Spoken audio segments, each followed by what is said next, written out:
Estamos de vuelta con la historia.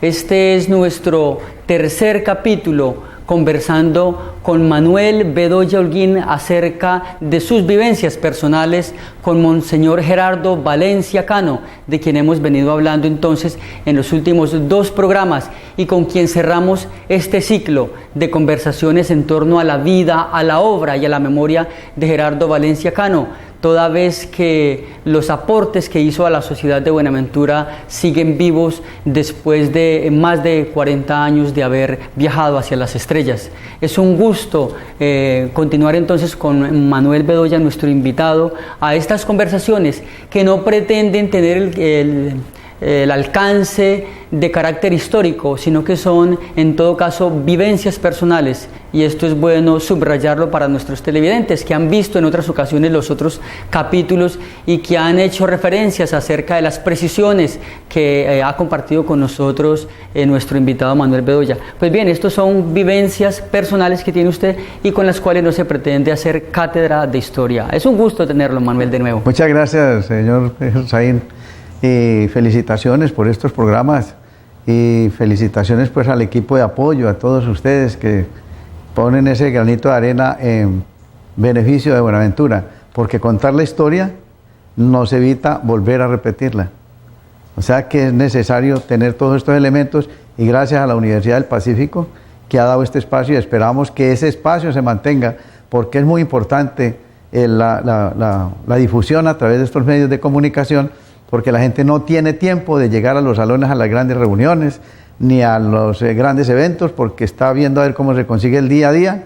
En el Pacífico colombiano nos pasa así, y no podemos estar en todas las reuniones para informarnos, pero estos medios como el de la Universidad del Pacífico es extraordinario y realmente se merece felicitarlos y apoyarlos en todas partes, y ojalá que todas las instituciones que se vayan enterando de todo esto, los señores gerentes de las grandes empresas que existen aquí, apoyemos mucho estos medios de comunicación, porque va a beneficiar mucho a la niñez, a la juventud y a nosotros que ya estamos ya mayores de edad. Muchísimas gracias, Manuel. Y de manera particular, pues cuando hablamos de la obra de una persona que le ha hecho tantos aportes a Buenaventura y de la cual mencionábamos en otras ocasiones, es probablemente la personalidad de mayor influencia en términos de lo que hizo en su momento por Buenaventura y de la forma como han perdurado sus obras.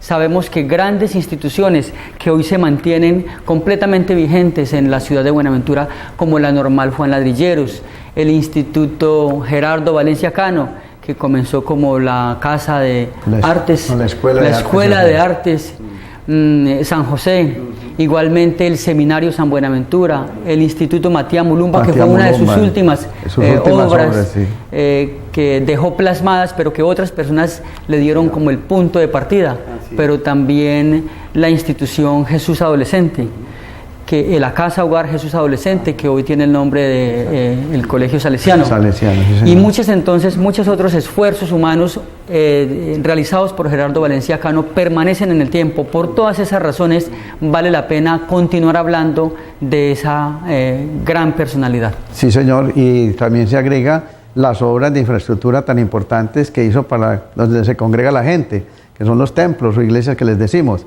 Eso también está dentro de toda esta parte física que trae la memoria de Gerardo Valencia Cano. Conversábamos entonces nosotros al final del programa anterior acerca de la importancia de pensarnos lo que ha pasado con la vida y la memoria pues, que nos aporta Monseñor Gerardo Valencia Cano después de 40 años. Y lo digo pensando en ese conjunto de discípulos que le siguieron y que aún permanecen muchos de ellos trabajando en Buenaventura por lograr que las presentes generaciones conozcan las obras de Gerardo Valencia Cano. A ver, nosotros en todo este tiempo que hemos tenido la experiencia de vivir, de haber participado con su trabajo, que en principio no lo reconocíamos mucho, pero que luego que lo vimos la experiencia nos comprometimos con él. Uno ve la cuestión tan importante cuando Gerardo Valencia Cano llega a Buenaventura, encuentra un pueblo muy fuerte dentro de su marco cultural, muy fuerte en su cuestión económica, muy fuerte, pero que ya está como bajando un poquito, porque vienen unas cosas nuevas de afuera, y entre esas cosas nuevas de afuera venía desde hace muchos años, pero que no se había visto, Puertos de Colombia, ¿no? Puertos de Colombia fue un punto de referencia económico para la gente del Pacífico y un punto de referencia macroeconómico para la gente del interior, que pasaba su mercancía por aquí, que miraba el Pacífico, pero que Gerardo Valencia Cano en su tiempo, él se quejaba mucho del abandono en que nos tenían. Y todavía nos seguimos quejando de ese abandono en que nos siguen teniendo. Si usted hace una analogía o analiza la situación del año 60 a lo que es ahora, podemos decir que igual, con condiciones muy diferentes, es decir, mucho mejores a aquella época que la nuestra, porque en ese tiempo la gente no aguantaba hambre, la gente vivía, convivía, eran solidarios, había una identidad, había una fraternidad en todos los pueblos del Pacífico. Tanto es que uno mira la parte económica y todo lo que se producía en el Pacífico ya no se produce. Entonces Gerardo Valencia Cano le preocupaba mucho esa situación. Le preocupaba que si la gente no se le daba la oportunidad de educarse, la gente iba a ser desplazada del territorio. Pero una educación, él siempre pidió una educación ajustada a los términos de la cultura de la gente afro del Pacífico y de los indígenas. Entonces, todo esto él lo pronosticó. Se hicieron los esfuerzos por parte de él de llegar a un proyecto de desarrollo autónomo, económico, haciendo valer los recursos que había, tanto humanos como materiales, y estamos hablando de los recursos naturales, que hoy día los tienen realmente casi acabados, como hablamos de la parte pesquera, si hablamos de la minería, cómo acabaron con los ríos, los acabaron, en estos 10 años acabaron con los ríos del Pacífico. Eso le preocupaba mucho a Gerardo Valencia Cano. Tanto es que él decía que todo lo que tenemos nosotros sería una herramienta de desarrollo para la gente, pero si no se hacía con la gente, ese desarrollo terminaba acabando con la gente, es decir, acabando con su cultura y acabando con sus principios morales y académicos. Entonces, en este momento, pues hay una preocupación muy fuerte a partir de la Ley 70 de 1993 de Comunidades Negras y de los indígenas de 1991, de que esos mandatos del pueblo, que en otras partes se aplican muy bien, hoy en día no se aplican aquí. Esa era la preocupación de nuestro hermano mayor Gerardo Valencia Cano. Era entonces, en todo el sentido de la palabra, mi estimado Manuel, Monseñor Gerardo Valencia Cano, todo un visionario. Y por eso el mérito de su obra no consiste solamente en el trabajo espiritual y religioso que realizó con las comunidades, sino en esa capacidad de asomarse a los tiempos futuros y hacer propuestas y anunciar como un buen profeta las posibles catástrofes que se vendrían si el pueblo no orientaba de la mejor manera sus caminos. Sí, así es. Inclusive Monseñor Gerardo Valencia Cano tuvo muchos enfrentamientos con la misma Iglesia Católica, porque la Iglesia Católica todavía no ha atendido, todavía hay problema con Francisco, Papa Francisco, hay problemas con él, porque la mayoría de los obispos y arzobispos no están de acuerdo con unos cambios que deben de darse ya inmediatamente, y si no la Iglesia no cumple con la función de la doctrina de Jesucristo. Entonces, ¿cuáles eran los enfrentamientos que él tenía? Que la parte de la Iglesia hablaba siempre de la parte espiritual, de la parte divina, pero la parte humana nunca lo tocó. La parte humana nunca la tocó, a no ser que se condoliera del señor mendigo que llegaba a pedir una limosna.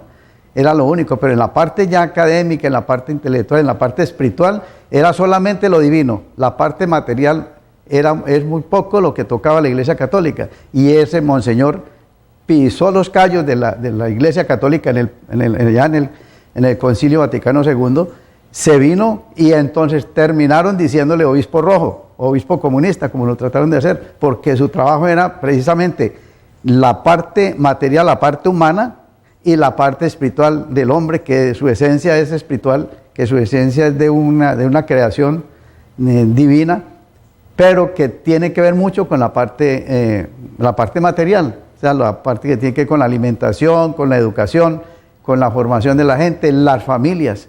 A él le preocupó mucho la familia, fuertemente, y él luchaba por eso, por la cuestión de la familia, unirla y mantenerla unida, porque la gente del Pacífico era modelo. Todavía hay unas partecitas en los ríos, aquí en la ciudad ya casi ha desaparecido, modelo de familia, modelo hasta la quinta generación. Inclusive todavía queda esa costumbre de la gente de decirle tío al mayor, porque ya en su conciencia tiene de que desde el abuelo hasta acá hace parte de esa herencia. Entonces Monseñor Valencia Cano tuvo ese problema con la Iglesia Católica por esos cambios que comenzaron a dar en esa encíclica del Concilio Vaticano II, que se llama, pues ahí está todavía escrita, claro que muy poco se aplica, la Rerum Novarum, que es la que en este momento pues el Papa Francisco trata de recoger. Precisamente podríamos entonces decir que era un líder espiritual que se preocupaba en el sentido más amplio por el bienestar del ser humano de manera integral. Entonces el componente físico y lo económico también le preocupaba. Y uno ve, maestro Manuel Bedoya, que pensó en los niños, pensó en la educación a través de la Normal Juan Ladrilleros, pensó en prolongar el trabajo espiritual con el Seminario San Buenaventura, pero pensó también en el aspecto material cuando habla o cuando piensa en la aldea Matía Mulumba, donde fue concebida no solamente como un lugar de paso, sino como un escenario donde los campesinos al llegar pudieran aprender o mantener, como sus actividades de la zona rural, un poco eso. Sí, la preocupación de él era esto. Él, como un buen estudioso de la parte humana, él entendió de que el Pacífico era una región donde hay pequeñas regiones. Entonces, por ejemplo, la cultura de la gente de Buenaventura no era la misma de Yurumangui, o de la del Naya, o de la de Tumaco, o la del Chocó, que tenían diferentes maneras de hablar y diferentes maneras de expresarse a través de la comida o a través de sus danzas. Uno va, por ejemplo, al Chocó, por el lado del Atrato, inclusive aquí en Vallasolano, y los sonidos y la música y los ritmos son muy diferentes a los de aquí. Allá le llamamos chirimía, que aquí la gente de aquí del Chocó tiene su costumbre, su chirimía, aquí le llamamos currulao, hasta arriba, hasta el río, el río Tapaje, ¿no? Hasta el Tapaje creo que es el límite allá con el Ecuador, el río Mira, con el Ecuador, allá en Candelillas.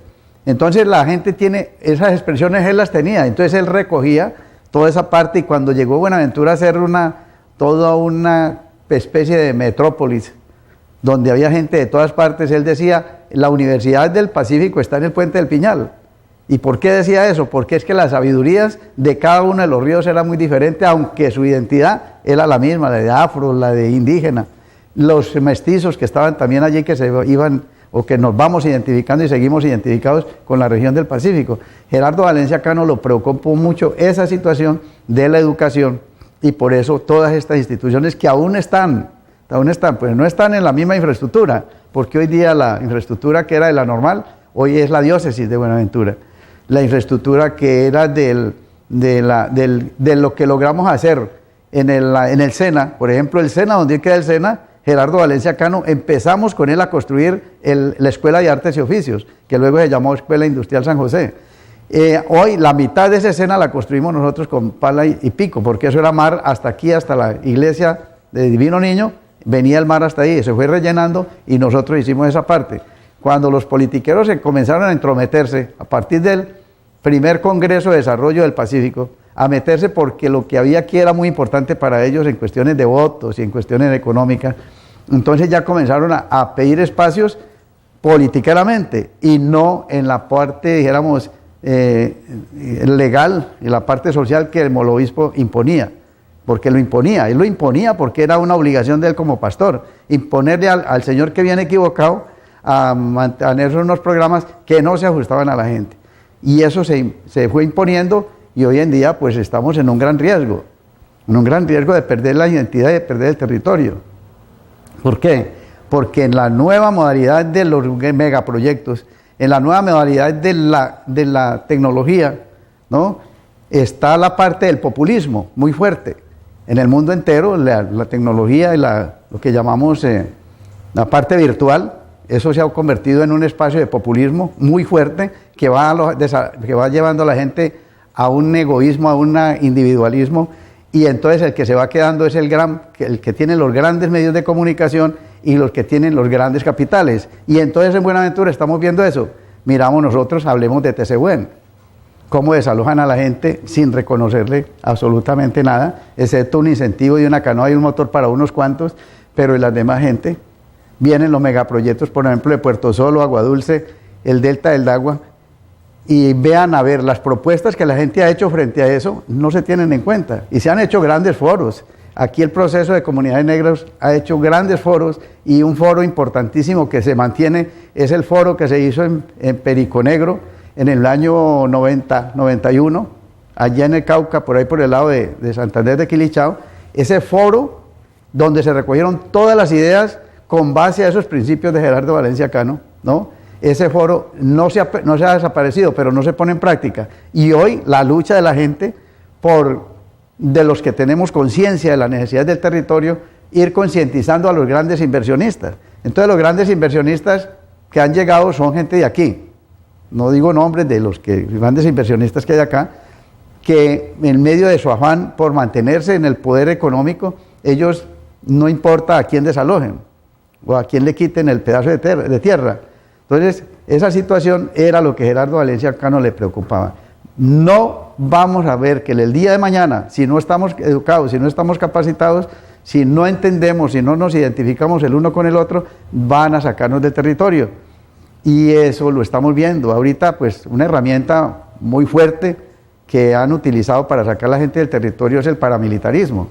Hablemos de eso, es una realidad que nadie lo toca, ni nadie. Mire usted, señor periodista, a ver si hablamos de las víctimas del paramilitarismo. Aquí en la cuestión de paz hablamos de la guerrilla, siempre víctimas de la guerrilla, pero el paramilitarismo no aparece tan fuerte. No aparece, usted lo ve, y yo hice un reclamo allá en un encuentro que hubo en Bogotá, de que, bueno, aquí hablamos de las víctimas de la guerrilla, y dónde están los paramilitares, que han sido más fuertes y más duros que la guerrilla en la cuestión de masacres, de picar la gente, de partirlos con motosierra. Entonces, Gerardo Valencia Cano, en su preocupación como responsable de una sociedad, porque él era de todo el Pacífico, junto con los obispos de Guapi, de Tumaco y del Chocó, eran los responsables. Él luchaba por esa parte, porque él, muy bien, la parte espiritual es muy importante, pero la parte humana hay que tocarla, porque en el día de mañana seremos los miserables, seremos los mendigos, o seremos los esclavos de un modelo de desarrollo que no se ajusta a nuestra gente, y eso lo estamos viendo hoy. Miremos la calidad de educación que tenemos, fuerte, somos los últimos en puntaje. Miremos la calidad de educación que se está dando en el Colegio Gerardo Valencia Cano hoy, eso nos lo volvieron académico. Ya vino pues la persona muy importante y se metió el politiquero y etcétera, pero las bases de Gerardo Valencia Cano casi se van perdiendo. Ahí solo queda, en el Colegio Gerardo Valencia Cano, solo queda un cuadro muy importante que está en la cafetería, que lo hizo el padre Gil en septiembre del 71, con unas vacaciones, recuerdo mucho, y Gerardo Valencia Cano vio el cuadro, ¿no? Lo miró, no nos había pagado el padre Gil a nosotros, no nos había pagado, y a él le dieron una plata para cosas del colegio, y él la utilizó para hacer ese cuadro que costó 70.000 pesos en ese tiempo, 70.000, era un platal, mucha plata. Monseñor Valencia Cano lo preocupa eso, dice, muy bonito tu cuadro, para la memoria extraordinario, porque es la historia de nosotros, pero fíjate que la gente no ha comido. Vos estás utilizando la plata en una cuestión muy importante, pues para la memoria, pero, y los maestros que están sin comida hoy, no les has pagado. Un cristiano preocupado por el alma y por el cuerpo. Y por el cuerpo. Y allí, en ese término de ese cuadro, hablaba del hombre nuevo. El hombre viejo tiene que morirse, decía Monseñor. Ese hombre viejo tiene que morirse, porque es el hombre viejo, ese hombre inocente, ese hombre que no ha tenido una oportunidad de tener un cambio, no ha tenido una conciencia de que tiene que luchar por mejorar sus condiciones de vida. Ese hombre era el que él decía, y ese hombre viejo se moría a través de la educación, se moría a través de un desarrollo autóctono, ¿no? Y venía el hombre nuevo, que era el que pretendía él hacer a través de la educación. Estaba influenciado por la época, maestro, Sí, exacto. Definitivamente. Y al escucharlo a usted se da uno cuenta que hace usted muchas reflexiones, pero en todas ellas vuelve al tema y a ese deseo inusitado en Gerardo Valencia Cano por llegar a la educación y volver la educación un instrumento. Exactamente. Dentro de ello, la Universidad del Pacífico la alcanzó a mencionar y a concebirla como un escenario para pensarse el desarrollo desde adentro. Sí, señor. Precisamente dentro de ese marco de la educación, él hablaba de la urgente necesidad de que los hombres del Pacífico tuvieran la autonomía científica y técnica para manejar sus recursos, para manejar la parte del puerto, porque el puerto, como le dije al principio, se volvió un punto de referencia muy fuerte económico, pero en medio de la ignorancia. Entonces toda la gente de los ríos se venían para Buenaventura a conseguir trabajo en puertos, porque pagaban muy bien y podía tener 3 o 4 mujeres, ¿entendés? Entonces a Monseñor le preocupaba mucho eso, y eso esa forma de trabajar la gente aquí lo alimentaban desde el interior. Le pago muy bien, pero lo mantengo allí embrutecido todo el tiempo y sigo sacándole billete. O sea que Buenaventura fue una mina, un socavón de mina, desde 1902 que se creó Puertos, que fue desarrollando hasta el año 90 que lo privatizan. Y lo privatizan y se convierte en una peor herramienta de destrucción, podríamos llamar así, de la parte humana, porque hoy día los muchachos hoy son súper explotados en puertos. ¿No? Esa parte de la maquila, esa parte de la tercerización, esa parte, todo eso lo visionaba Gerardo Valencia Cano en ese tiempo, porque él, muy estudioso, estudió en colegios muy importantes, estuvo en Roma, estuvo estudiando su filosofía y su teología, su antropología. Él era un sabio, era un milagro, ese tipo por donde andaba, era un milagro por donde iba caminando, porque trataba de resolver todo. Y él miraba qué podía hacer y se rodeaba de equipo de la salud, de la educación. Estamos viendo, por ejemplo, el doctor Emiro Gonzalo Espaz fue un soporte extraordinario en la cuestión de la salud, ¿no? Y en la educación fue muy importante la parte del folclore. Y él se soportaba mucho en Margarita Hurtado, en Dama Panchano, Lucrecia de Panchano, que todavía vive, que era la amiga personal. Por la mañanita ella lo llamaba, llegaba al trabajo y le pegaba una llamada a Monseñor, porque ella hacía las poesías y se identificaba con él y sus preocupaciones, porque ella siempre oía la radio Buenaventura, que pues ha sido un soporte muy importante de información, y se soportaba en la gente como Teófilo R. Potes, con su folclore, que Teófilo R. Potes no era un académico, era un tipo que se formó de autonomía propia, autodidacta, pero era un sabio. Había las cuestiones y inclusive él, Teófilo R. Potes, decía, hombre, a mí me preocupa mucho mis hermanos negros, porque no entienden qué es ser negro, ni entienden qué es ser persona, ni entienden qué es servirle al otro. A él le preocupaba mucho eso. Entonces, Monseñor Gerardo Valencia Cano, en esa parte de la educación fue muy claro, y estamos esperando que esta Universidad del Pacífico, que fue creada en la mente de Gerardo Valencia Cano, y luego se recogió en un colectivo muy importante desde el año 80 para acá, y luego ese colectivo lo hizo efectivo hasta el año 89 y 88 que se creó la ley, y que luego un hombre como Omar Barona, que hay que denunciarlo aquí, ¿no? Logró que como diputado, no sé qué era allá, allá en el Congreso de la República, representante a la Cámara. Yo recuerdo cuando él ya tenía la ley, cómo mantenía en Bogotá tramitando, que luego vino y el régimen no lo dejó salir y terminó involucrado en ese régimen politiqueramente, eso hay que decirlo, ¿no? Terminó involucrado ahí, y afortunadamente la universidad prevalece y siguen dándole garrote a la universidad, y necesitamos gente que tenga conciencia de como un Gerardo Valencia Cano, como un negro del Pacífico, que se identifique con su gente para que haga respetar estos principios. Ustedes aquí tienen una veo que hay unas dificultades tecnológicas. La Universidad del Pacífico debiera tener lo máximo en cuestiones de comunicación de televisión, debiera tenerlo. No tenían que estar buscando a ver dónde hay una lamparita o dónde hay un micrófono. No, debieran de tener su repuesto y tener su equipo de trabajo de campo y su equipo de trabajo local aquí dentro de este escenario donde estamos hoy, tan importante. Para nosotros es muy importante y la gente va entendiendo, y este programa lo están viendo, lo ven afuera, en el exterior, porque me ha llamado gente de afuera a decirme que en los programas que han pasado ustedes me han visto, amigos que tengo en el exterior, ¿no? Que me lo bajan por internet y ven el programa. O sea que estamos en este momento, somos la extensión de 1 milímetro, podríamos llamar así, de la idea y de la filosofía y el espíritu de Gerardo Valencia Cano. Y muchas cosas quedan por hacer. Uno de nuestros temas, maestro Manuel, previstos, que los dejamos para esta ocasión, desde nuestro último programa, fue ese conjunto de amigos, de discípulos, de personas que rodearon a Monseñor Gerardo Valencia Cano. Hoy todavía algunos de ustedes se reúnen y realizan algunos esfuerzos para mantener viva esa memoria. Mencionemos algunas de esas personas que todavía desde diferentes escenarios se reúnen, realizan algunas actividades y están pensando en contribuir con los aportes que hizo Gerardo Valencia Cano. A ver, entre esas personas y que últimamente han llegado aquí a la ciudad, como es el obispo Héctor Epalza Quintero, los padres John Reina y otros, y los sacerdotes que siguen, las personas como Roberto Lozano Batalla, estamos hablando de Armando Lave,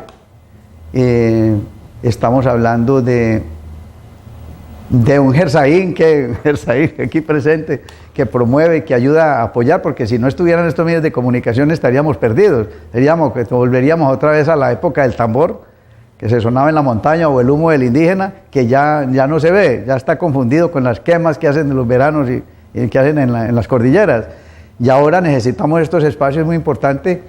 Es muy difícil llegar a ellos, porque uno de esa época, a llegar a manejar un aparato de esto, yo por ejemplo soy un analfabeta en cuestiones de información de la parte virtual. Escasamente entro al correo, lo miro, de ahí para allá no quiero seguir porque me considero como un esclavo del sistema, pero hay necesidad de romper esa barrera y llegar. Entonces, personas como estas que le he enunciado, la misma gente que vivió aquí, hay unos mayores ya de 80 años que conozco yo, que no saben leer y escribir, y cuentan su historia de Gerardo Valencia Cano como si fuera ahora. Hay varias personas, y los que estamos en ese equipo ahora, que se retoma la memoria de Gerardo Valencia Cano, él ya ha estado siempre, pero ahora empezamos, es un compromiso y es una obligación de mantener esa memoria, porque es lo que dijéramos, pues el puntal, es la columna, esa filosofía de Gerardo Valencia Cano es la columna para una revolución en el Pacífico colombiano. Si no hay esa columna de Gerardo Valencia Cano, todo el mundo váyase para afuera, porque nos convertimos en un socavón de mina. Y usted sabe que donde hay minas no hay sino pobreza, y solamente alrededor de esas minas. No queremos ser socavón de mina. Y los señores que vienen a hacer inversiones, hablábamos antier, el día domingo, todo el día estuvimos en Confamar hablando de Puerto Solo. Y yo le decía a Óscar Izaza, que es mi amigo, usted tiene un compromiso, Óscar, con Buenaventura, porque usted se hizo aquí, su familia es de aquí. Necesitamos contrarrestar darle un incentivo a la gente que vive allí al lado de Puerto Solo, que queda entre Tesegüén y Punta del Este. Son 150 hectáreas de mangle que se van a cortar allí para poner una gran empresa energética. Nos parece extraordinario, pero ¿qué hacemos con las 50 piangüeras que toda la vida han vivido de esa piangüita que cogen ahí? ¿Qué hacemos con los 60 familias de pescadores que allí soportan su canoa y que allí viven y que mantienen, se cogen 2 o 3 kilos de pescado diario? Ese es el sustento diario, porque la vida no les da otra oportunidad, porque el régimen no les da otra oportunidad, porque en cuestiones de pesca y en cuestiones de protección de los recursos naturales aquí es cero. aquí está Inbemar, está yo no sé quién, la CBC, todo el mundo, a nadie le interesa, excepto la parte política y la parte económica, pero afuera, no dentro del socavón de mina, donde tenemos el oro, donde tenemos la mina. Entonces yo le decía a Óscar, mire Óscar, aquí se requiere urgentemente, además de este incentivo que usted está dando como empresa, ¿no? Que está dando unos incentivos de canoa y motor para los pescadores y a las mujeres piangüeras también, y mirar eso. Esto requiere de una consulta previa en el marco de la Ley 70 de Comunidades Negras, ¿no? Y esto lo venimos retomando desde hace más de 50 años, Óscar. Estamos pidiendo ese derecho de la gente aquí. Y entonces dijo el abogado, dijo, no, la consulta previa no va aquí, porque es que esto es eminentemente urbano y está dentro de un plan de desarrollo urbano. Y entonces le dije, señor abogado, usted desconoce el auto 005 que la Corte Constitucional ordena al gobierno nacional que donde haya afros e indígenas hay que hacer consulta previa. Por lo tanto, exigimos que eso se haga. Esperamos que después de esta charla ya no quedaron muy contentos porque ellos pensaban que ya se iba a firmar y que ya la licencia ambiental.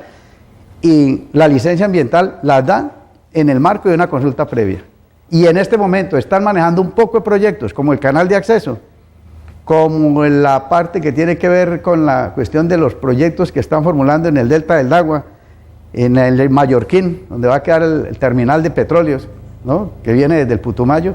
Todo eso lo están manejando por fuera de ese derecho de la gente en el marco de la Ley 70 de Comunidades Negras, que es la consulta previa. Entonces nosotros seguimos insistiendo, así como Monseñor Valencia Cano insistía en una educación que se ajuste a la cultura de la gente, a las necesidades urgentes de capacitarlo para que conozca, porque nuestra gente no reconocía, es decir, como una forma intuitiva, como una cuestión así de que la naturaleza me lleva, es que se cuidó el recurso, y la gente del Pacífico, 400 años cuidando los recursos naturales del Pacífico. Ellos no eran ambientalistas, no eran en el sentido clásico y académico. No, señor, pero lo eran en su tradición, en su genética, cuidadores del recurso, porque yo recuerdo cuando vine aquí, cómo se peleaba aquí en este río Mondomo, que habían unos hermanos mayores allí con sus finquitas, cómo peleaban el espacio de 30 metros de orilla a orilla del río, para que esos árboles no se cortaran. Y eso hace 50 años. Ahora ya no, ahora todo el mundo tumbó, todo el mundo rompió, ahora están sembrando otras cosas, y es muy difícil pues que esta cuestión nos haya cambiado el chip, como dicen ustedes, en cuestiones de técnicas. Entonces retomamos esos principios de la gente, de las personas que hoy estamos luchando porque Gerardo Valencia Cano se mantenga en la memoria de nosotros. Hay mucha gente, las monjitas, las monjas de todos estos colegios tratan de hacer, los maestros algunos están en esa memoria. Infortunadamente al maestro lo encajonaron en una cuestión de un escalafón, y es que si usted no estudia todo el año, a usted no lo subimos de escalafón. Esa es una manera programática que la hicieron en el año 72 cuando Luis Carlos Galán, que de grata memoria porque nos ayudó mucho el sector pesquero, se hizo y se vino haciendo. Es decir, para romper el sindicalismo de los maestros hubo que ponerlos a estudiar todo el año para que no pueda ir a las reuniones del sindicato. ¿Me entendés? Lo que le pasa a la justicia hoy día. No podemos reformar la justicia porque vale miles de millones de pesos. No, entonces hermano, usted tiene que quedarse ahí y la justicia está coja, porque no hay dinero, porque no hay espacio, porque no hay infraestructura. Entonces, esa Biblia le podemos llamar, esa Biblia que dejó Gerardo Valencia Cano para el Pacífico, la tenemos que recoger todos nosotros, así como lo venimos pronunciando. Y ahora que usted lo dice, recogiendo un poco el sentido, las condiciones históricas, como se concibe la idea, la noción de Biblia, podríamos decir que Biblias hay muchas entonces por ahí rodando capítulos de la Biblia que son esos discípulos de Gerardo Valencia Cano y escritos. Uno de ellos que he querido compartir con nuestros televidentes es la obra de Gerardo Jaramillo González, un tocayo de la época de Gerardo Valencia Cano, directo conocedor de la obra de este sabio de la humanidad y sobre todo este gigante del amor cristiano, como lo dijimos en una ocasión. y del cual se pueden encontrar entonces algunos documentos o ejemplares. En el caso de Buenaventura, en lo que se conoce como ese pequeño punto de partida de la historia de Gerardo Valencia Cano, en la Casa de la Memoria de Gerardo Valencia Cano, que lo tiene aquí la Pastoral Social. Dentro de ese grupo, maestro, ¿qué conoce usted? ¿Qué se está haciendo para contribuir o facilitar que la gente acceda a esos documentos? Bueno, ese grupo está haciendo en este momento. En primer lugar, como usted lo sabe y ha sido uno de los gestores importantes, un grupo muy importante de retomar la memoria, ¿no? Para hacer el centro de documentación de Buenaventura. Afortunadamente ahora tenemos una herramienta política, que es creo que es la 1448, que nos vamos a soportar ahí para que haya un presupuesto para manejar esa parte de esa cuestión, y vamos a ver con el Ministerio de Cultura y con la ley y con el Ministerio de Justicia, que tiene que ver con la parte de la reparación de las víctimas, porque somos víctimas. Es decir, en este momento llevamos más de 20 años como víctimas fuertes de las masacres, de la cultura y de todas unas condiciones de deterioro de nuestras raíces.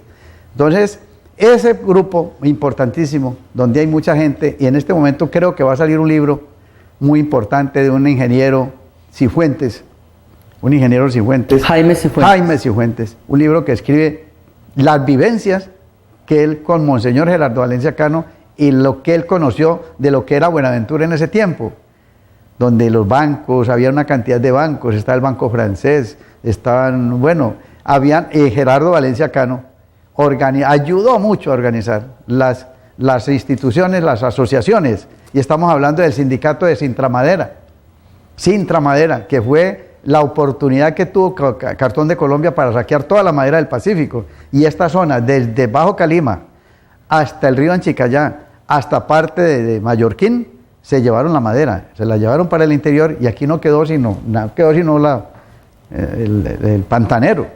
Ahora está medio creciendo, que después de 30 años apenas, usted ve que yendo para Cali, a la izquierda ve esos árboles que están creciendo ahí. Eso fue un desastre todo el tiempo que Cartón de Colombia estuvo aquí. Entonces las instituciones, las organizaciones, entonces toda esta memoria que vamos recogiendo nos sirve como soporte para que esta gente, como el obispo Héctor Epalza Quintero, que está comprometido. Es que Héctor Epalza Quintero se comprometió en Cali, cuando era cura por allá en Cali, con el obispo Gerardo Valencia Cano. Y aquí una persona muy importante que tenemos que llamarla a esto, y se llama Edgardo Caicedo Rivas. Edgardo Caicedo Rivas lo casó el obispo de Torre de Palza Quintero en Cali. Y entonces Edgardo Caicedo Rivas le dijo al obispo, a ese cura, le dijo, usted tiene que ser obispo en Buenaventura algún día. A este. Y entonces dijo, sí, yo tengo un compromiso con Gerardo Valencia Cano, y le estamos cogiendo la caña al obispo. Bueno, ahora le digo, maestro, vamos a tomar los últimos minutos del programa para juntar dos momentos claves de la historia. Por un lado, Héctor Epalza Quintero, un hombre valiente del cual he escuchado ya en diferentes escenarios que personas que tuvieron la oportunidad de conocer a Gerardo Valencia Cano encuentran algunos visos, algunas manifestaciones. Les recuerda Héctor Epalza Quintero ese espíritu con su propia particularidad de Gerardo Valencia Cano. Por un lado, ¿qué me puede usted decir? A ver, en primer lugar yo quiero anunciar, antes de hablar de Héctor Epalza Quintero, es que en este momento parece, de pronto, la jerarquía católica, la jerarquía de la iglesia, los que mandan a nivel de arzobispos y el papa y todo eso, deben de estar pensando en cambiarnos el obispo. ¿Oyó? Lo mismo a los curas que están haciendo un trabajo con la gente aquí a nivel de la comunidad, y estamos hablando del padre Ariel, del padre John, de todos estos sacerdotes, como el que nos quitaron hace poquito, el padre Isaac Gómez, ¿no?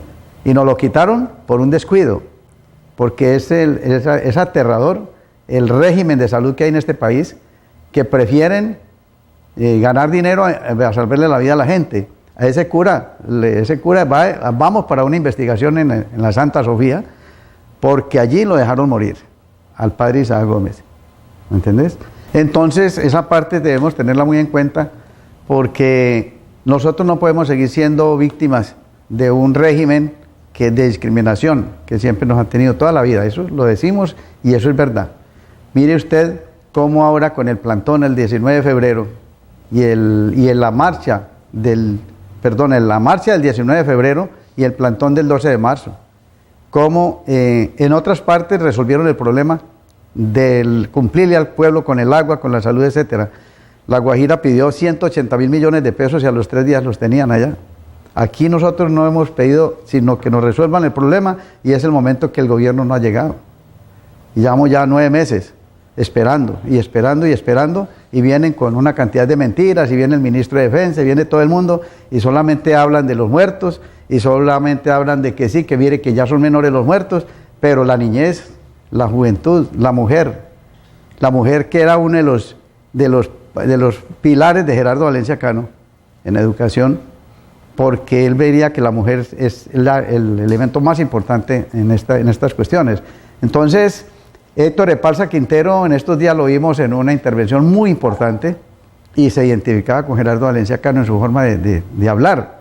Parece que hubiera encarnado Gerardo Valencia Cano ahí. Entonces, nosotros la única esperanza, así a nivel respetando lo que están haciendo otras iglesias, ¿no? Es el único iglesia, hablando de iglesias, la única iglesia comprometida con Buenaventura, porque las otras pues hablan de la parte divina, de la parte espiritual y de la familia, pero en la parte social, de lucha con el otro, no se ve ese trabajo. Entonces, Héctor Epalza Quintero es la única esperanza que nosotros tenemos como punta de lanza, ¿no? Como garantía, porque la Iglesia Católica en el mundo pues tiene un poder y ese poder tenemos que hacerlo reflejar a través de Héctor Epalza Quintero y el pueblo de Buenaventura está rodeando al obispo en sus formas de actuar y en la identidad como cristiano. Eso es muy importante. Y la gente, los políticos de aquí, hablemos de alcalde, hablemos de congresistas, de todos, deben de tomar conciencia que la manera como están manejando a Buenaventura o el Pacífico colombiano, eso no es así.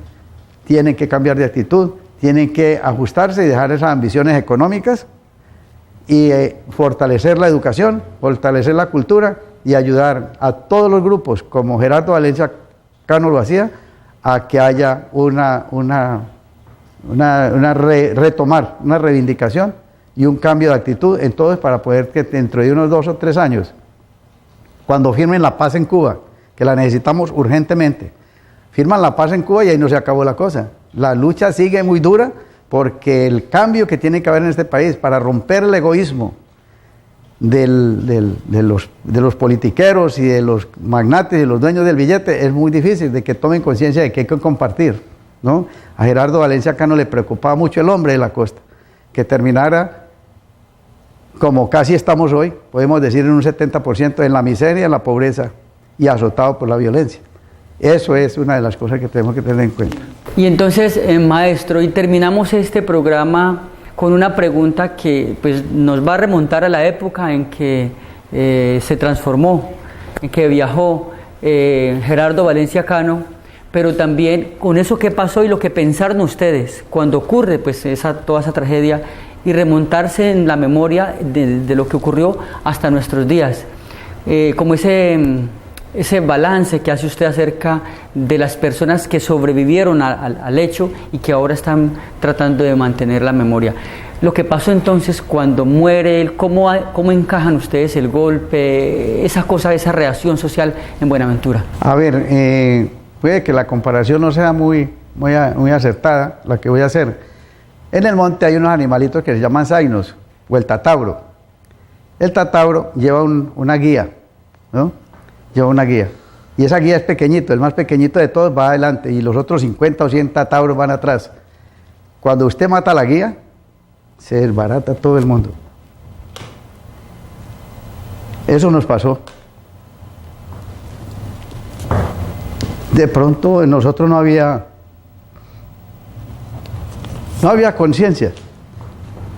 Y matan a Gerardo Valencia Cano, porque esto le va a pasar lo mismo que le pasó a Álvaro Gómez Hurtado.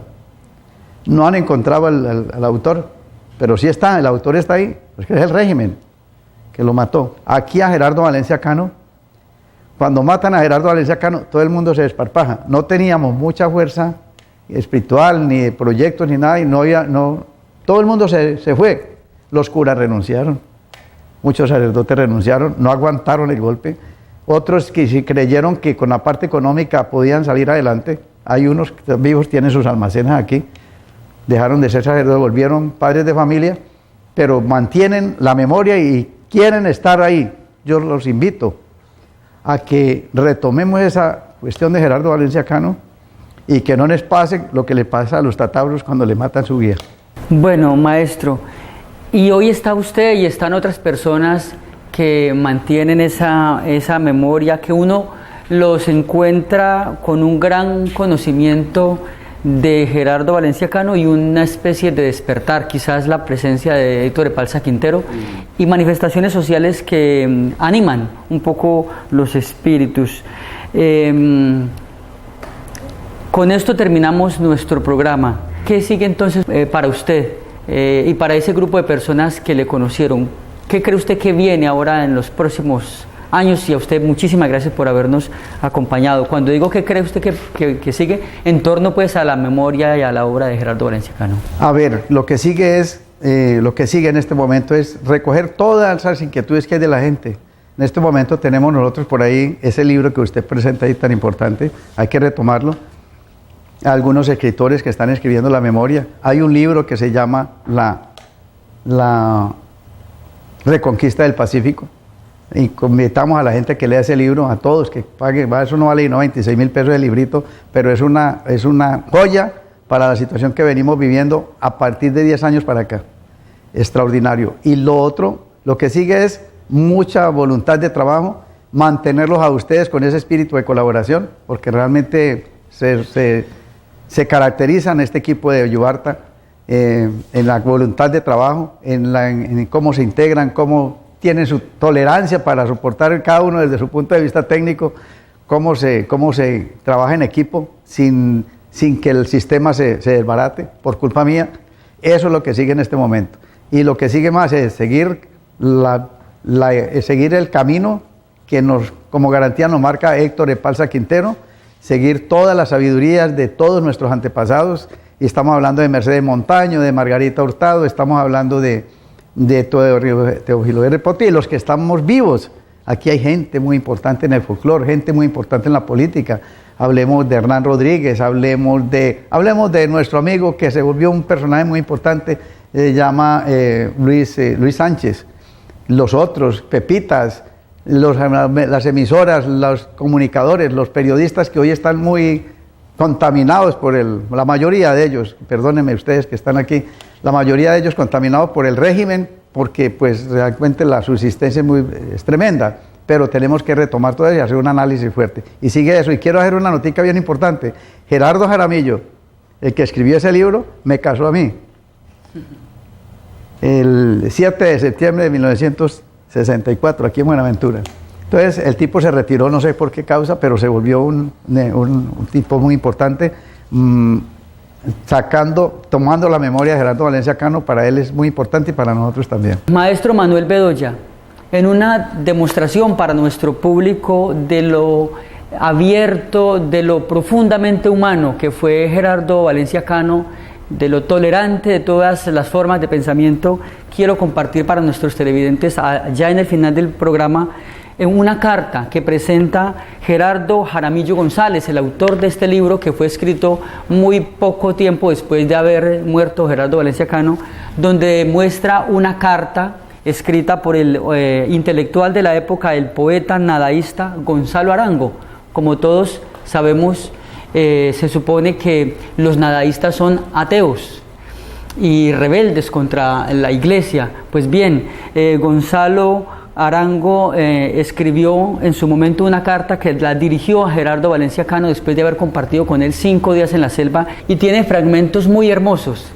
Entonces yo quiero compartir algunos de ellos o uno de ellos para mostrar un poco esa sintonía de una persona que se conocía como atea en ese contacto con Gerardo Valencia Cano. Dice: yo soy de este reino, monseñor.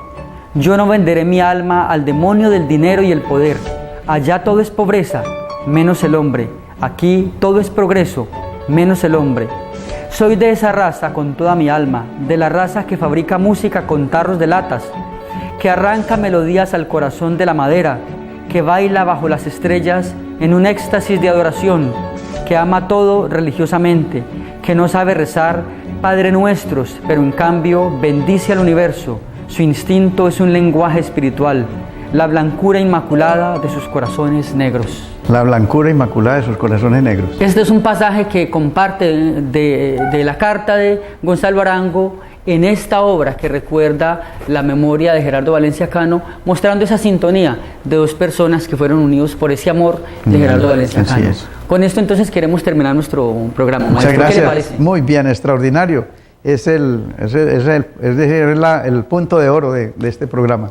Esa memoria de Gonzalo Arango y ese Gerardo Valencia Cano que todavía vive en nosotros. Bueno, Maestro Manuel Bedoya, con usted entonces hemos terminado este ciclo de 3 programas compartiendo con nuestros televidentes las memorias, los recuerdos y también las reflexiones de nuestro invitado de Manuel Bedoya en torno al trabajo, a la presencia de Gerardo Valencia Cano, que al parecer, pues por lo que vemos, por lo que escuchamos de Manuel Bedoya, está vivo y sigue pues en la presencia y en la mente y en el quehacer de los habitantes de Buenaventura. Sí, a usted 1000 gracias. Muchísimas gracias a ustedes, y a nivel del exterior, a nivel internacional, hay un poco de gente que está pendiente de todo esto.